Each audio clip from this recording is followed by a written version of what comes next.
Vassago versus Potato Kirito, more like this VR bully kicking a disabled dude. So what's up guys, Foxen here. SAO Alicization, War of Underworld episode 17. A super jam-packed episode, perhaps with the most changes and new additions. Oh yes, Eiji and Yuna return. So definitely gotta splash that like, subscribe for more juicy SAO and anime videos, and let's dive into this. And just a quick thank you to Bookwalker for sponsoring. If you're loving SAO, you're definitely gonna want to read the SAO light novels too, especially for this episode. Check them out after this, and use my code Foxen to get a sweet $5 discount. Getting into it, Prince of Hell, aka Poe. Recall the SAO server post-credit scene? I expected that to be connected to something else. Turns out it's actually one of the biggest updates and changes to SAO Alicization. You got Yuna and Eiji logging in via that SAO server. As for the old buddies meeting up, Vassago and Potato Kirito, it only took a few years. Poor Roni, she didn't stand a chance. You could actually see that Kirito has been crying. What unfortunately not shown was that Kirito had been trying to get up, which should have been similar to the last time that the anime cut out. Kirito should have been reacting to everyone getting hurt, especially Asuna.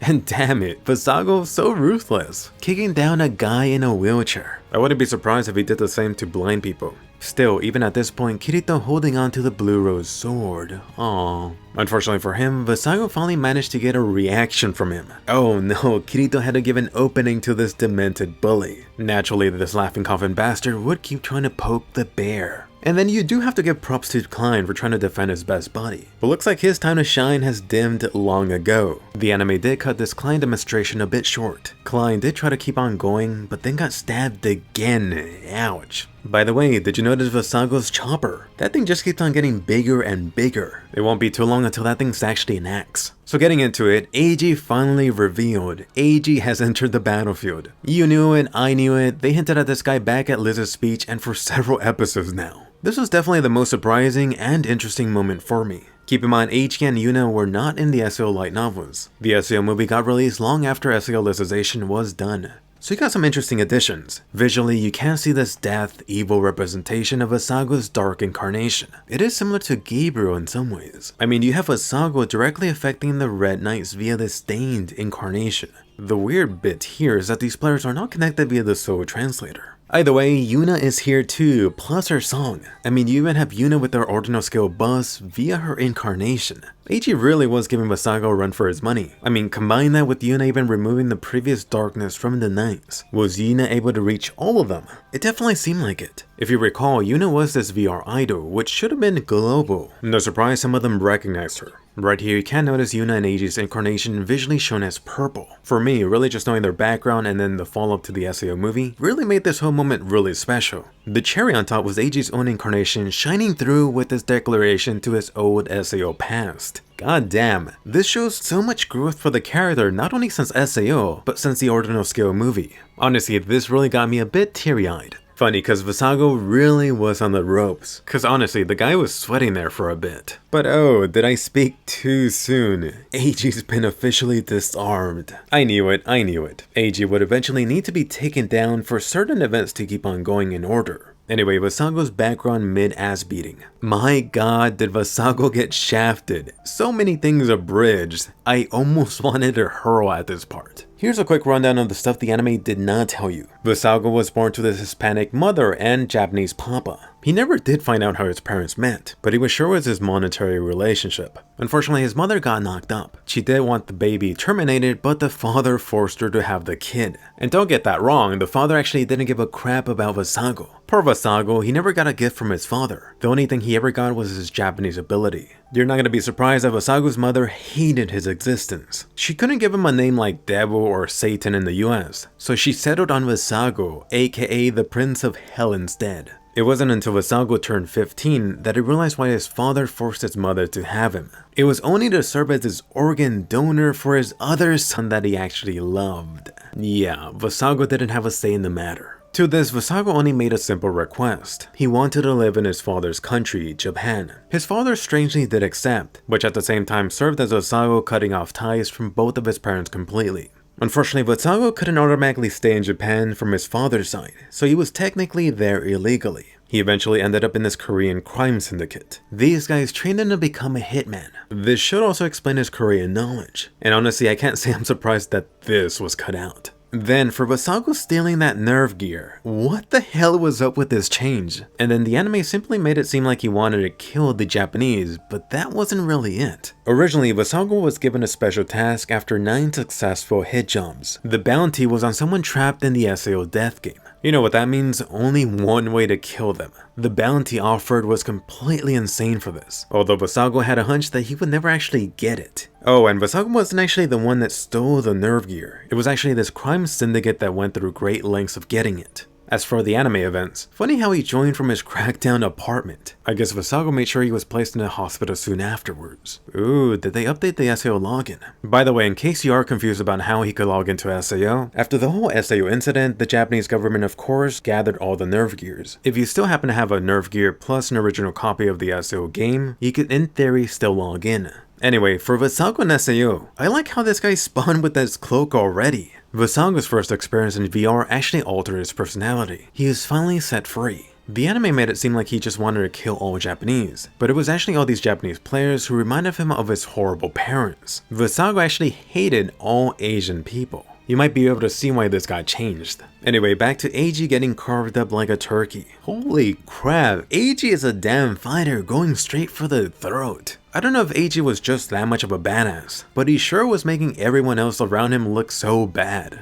And my god, they even added Yuna with their SAO attire. They really need to make an SAO progressive anime someday. Too bad, both of them dusting away into sacred energy. Both of them exited at the same time, so Yuna should be logging in from Eiji's nerve gear or perhaps Ogma device. Freaking finally, some of these red knights are catching on. Funny that it only took the laughing coughing symbol to open up their eyes. Or I guess you could argue Yuna helped in the process. And I've heard some of you mention this, do you wanted some knights fighting themselves? This episode you got it. Once again, Vassago's incarnation influencing the entire battlefield. So getting back on track with the SAO book events, you got Vassago checking up on the potato on the ground. Few things here the anime cut out. Vassago realized that Kirito reminded him of his half-brother before the kidney transplant. At least one of the things I do like about the anime flashback was Vassago's brother actually resembling Kirito. Vassago here actually wanted to kill Kirito right here, afterwards log out and kill Asuna and Kirito in real life too. Only this thought dulled the pain that he felt from his kidney being stolen.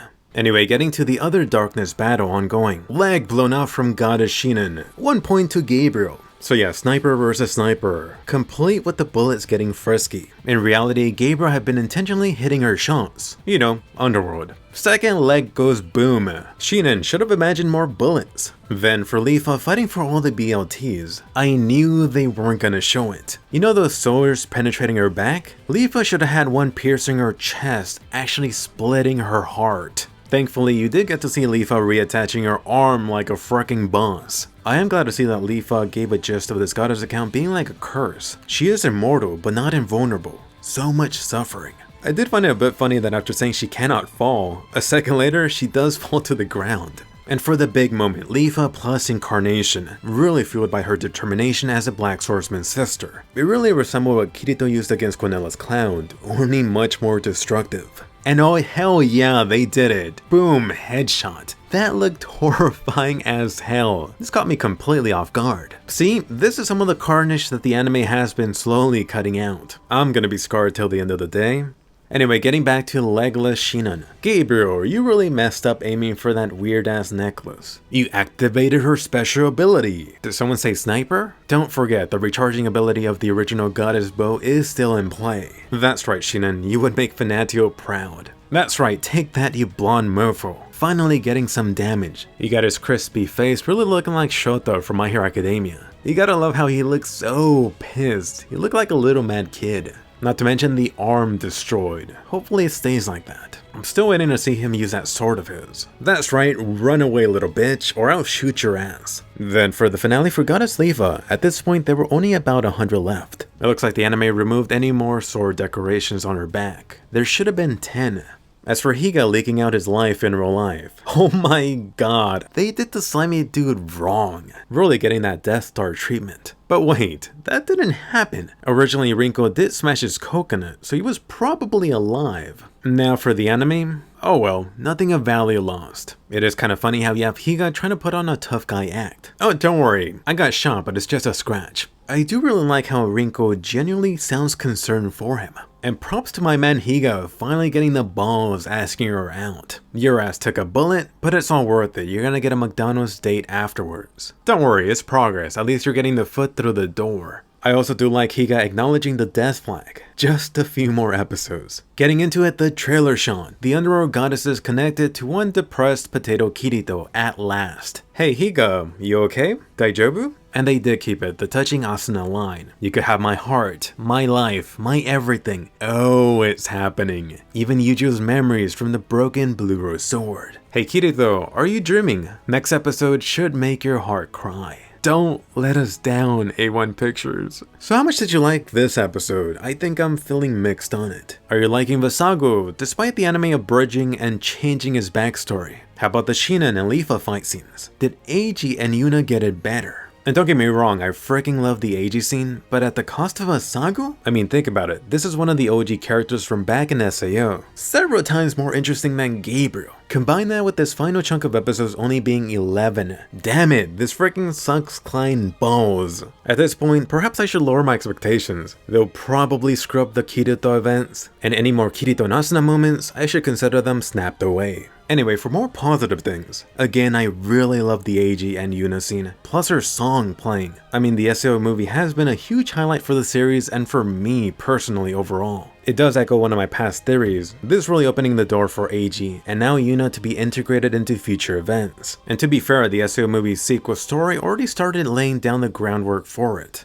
Goddess Leafa finally got her moment too. It feels like a lot of people did not like her intro. It seems a lot of people also misunderstood her intentions just because of what the anime cut out. Hopefully this episode makes up for it, despite the small cuts. It might have been better overall than Sinon's scene. Sinon definitely got a kick-ass intro into the Underworld. For the actual Sinon versus Gabriel back and forth, honestly I really do wish I liked the fight more. And don't get me wrong, I don't dislike it. I'm probably somewhere in the middle. At least the visuals were great. As for changes, first off Vassago. I would say that the anime may get back to it, but who am I kidding? Post SAO events, Vassago actually went back to collect this huge chunk of cash for the job he did. The boss didn't want to pay him, so he murdered him. He then made his way back to the US. In San Diego, he eventually got a job as a private military contractor. In VR combat training against the National Guard and Marine Corps, Vassago's skills shined through, but the guy was not satisfied. The Prince of Hell yearned to get back to the false world of truth. And putting Vassago aside, there were so many little changes, which is why I recommend reading the SAO light novels. Anything involving Goddess Sinon and Leafa felt much more impactful there too, so definitely check them out at Bookwalker, and I highly recommend SAO Progressive. There's also 1000% more Argo. You should see what she could do with the banana. Anyway, bonus question for hardcore fans. So far in the anime, who do you think has had the best moment? Leafa, Sinon, or Asuna?